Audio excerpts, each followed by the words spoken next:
Okay, cheers. This is vodka.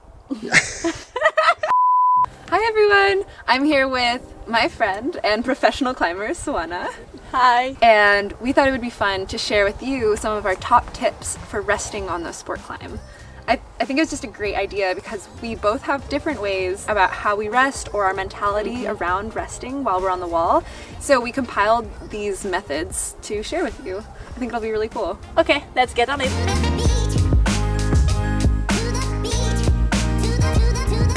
Before jumping into the top tips, I want to thank Gnarly Nutrition for sponsoring this two-part series. They use recycled steel cans for packaging their products, which is a great alternative to plastic. You can use the code ANNA15 for 15% off of anything on their website, and I'll link this and all of the information in the description below. Okay, enjoy the video.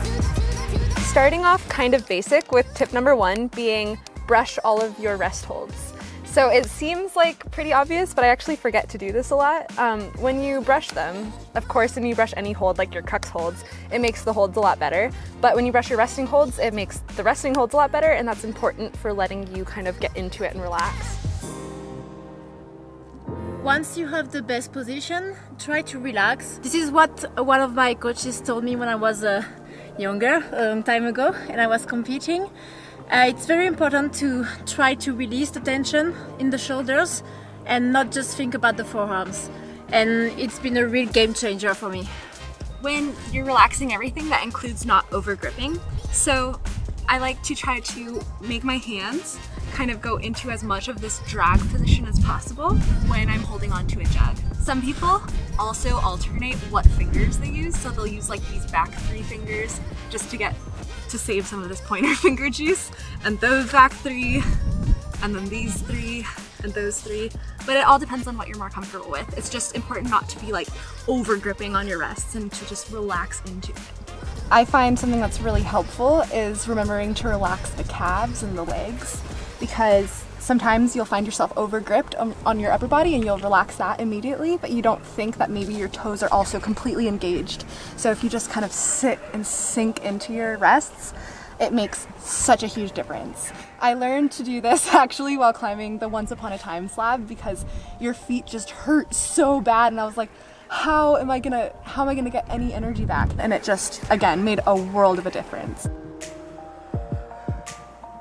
Shaking the hand up and down really helps with circulation, and I find it really good for resting and kind of regaining energy back when you're on a good hold. Also, slapping your thighs might help with the circulation, and that's also something I use when my fingers are numb and cold.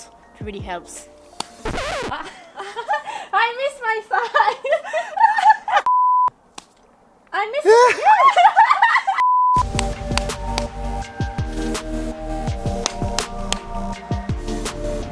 Micro shakes are also very helpful.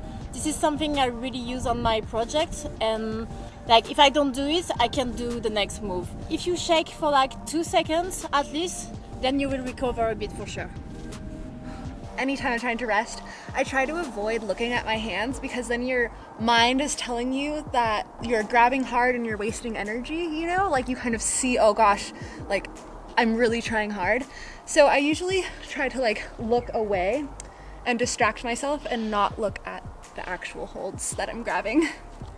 Also, try to focus on the right things. Like for example, on my project, I have a tendency to think like, I'm a bit more tired than the previous go, and I was feeling a bit weak on the holds, and that's what you shouldn't do. You should just focus on the next step, the next part of the climb. Try to distract yourself from what happened before. One of the big ones is to breathe. Sometimes my hands feel like they're ready to go before like my breath is slowed down or before my heartbeat has slowed down. So I think it's really good to just remember that when you're breathing, you're trying to relax and you're trying to make sure that your heart rate is down before you're gonna do the next physical sequence. Sometimes I even grunt on my out breaths, so I go trying to find knee bars everywhere. Not really working though. Flamingo pose is better. So this is what I like to call the flamingo pose.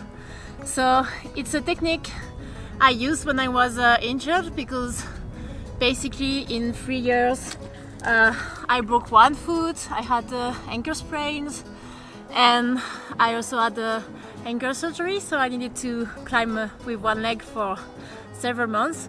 And this is something I came up with, and it also helps relieving a bit your weight, so it's very good. Sometimes, especially when the holds for resting are as bad as these ones are, I like to put my hip or my whole leg kind of like on the wall to take off, like, I probably barely any weight, but it does take something off, and I can just like lean against it, and I find it really helps. Or like my knee here, you see how it's like scummed on the wall?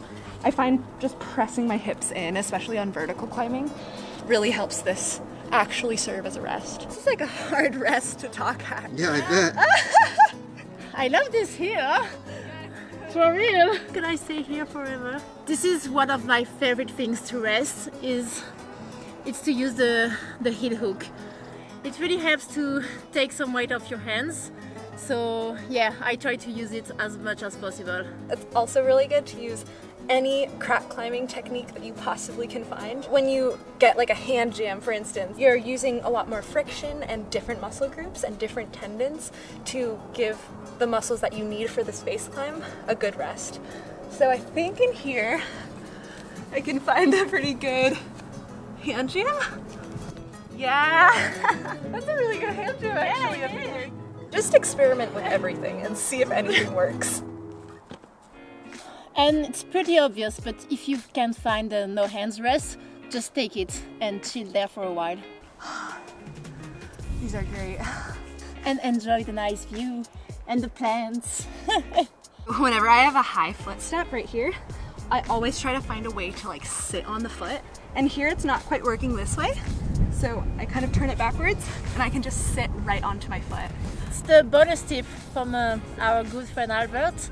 When you're at a good rest, try to count in between two shakes. So for example, I'm super pumped now, so I need to shake every 2 seconds, but after a while it will go up to 4 seconds, then 6 seconds, then maybe 10 seconds, I don't know. This is a good indicator of how you're recovering. And the last tip is just to get stronger, so then maybe you can even rest on holds like this. Let me know in the comments below if you try any of them or if we missed any that you like to use, so we can all kind of like create this big amalgamation of resting tips. And make sure to subscribe to our channel. Bye. Ciao. Thanks everyone for watching. Hope you learned something, or at least were entertained while watching us completely out of breath trying to explain our resting techniques. Stay tuned, because Svana and I made a second video on this exact route where we compare and contrast our climbing betas. It'll be really technical and fun, so I'll catch you then. Bye!